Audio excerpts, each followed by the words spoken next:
In Part 1, we raised the question, did the Jews return to Jerusalem in 537 BC? This question is an important part of examining whether or not Jerusalem was destroyed in 607. Why?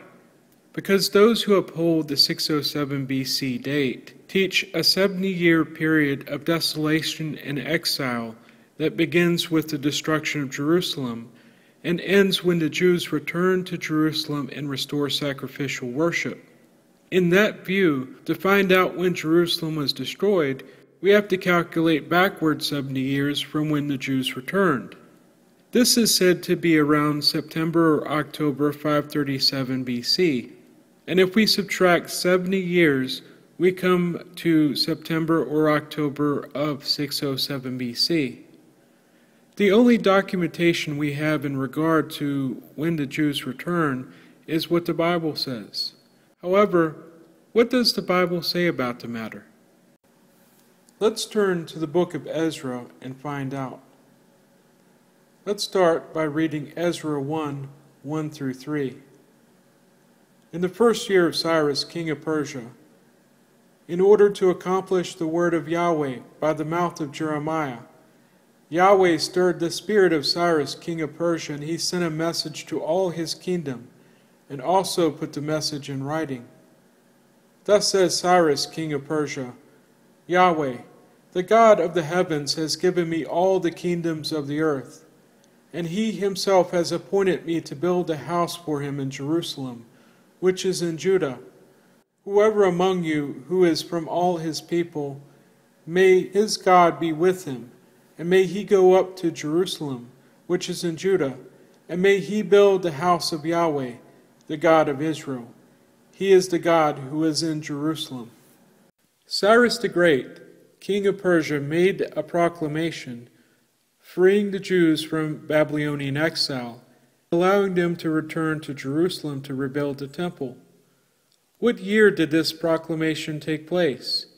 In verse 1 we find that it occurred in the first regnal year of Cyrus, which began around March or April of 538 BC.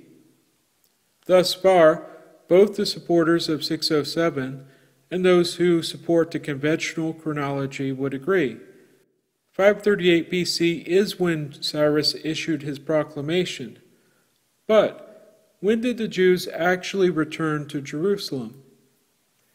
Ezra chapter 3 verse 1 says, Now the 7th month drew near, and the Israelites were in the cities.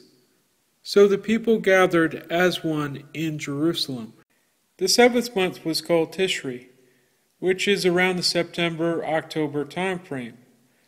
But September or October of what year? A little homework for you. Read Ezra 1:1 to chapter 3 verse 7.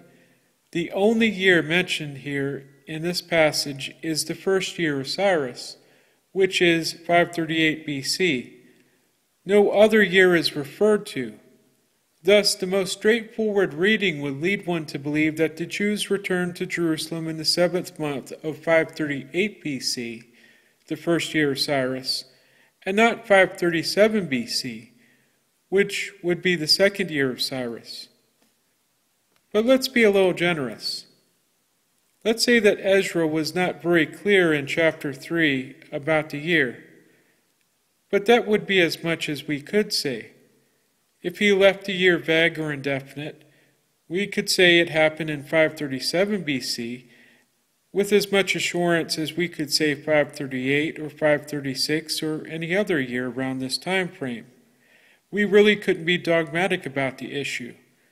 In fact, if you carefully read the arguments of those who argue for the 537 BC date as well as 607, you will find words such as evidently, likely, probable, if.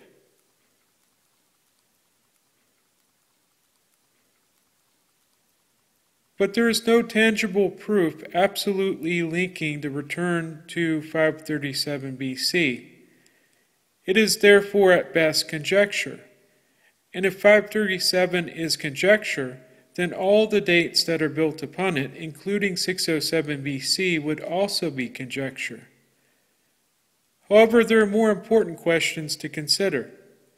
Was the return of the exiles even the end point of the 70 years? What were the 70 years all about? For the answers to these questions, we must go back to the prophet Jeremiah and see what he had to say on the matter.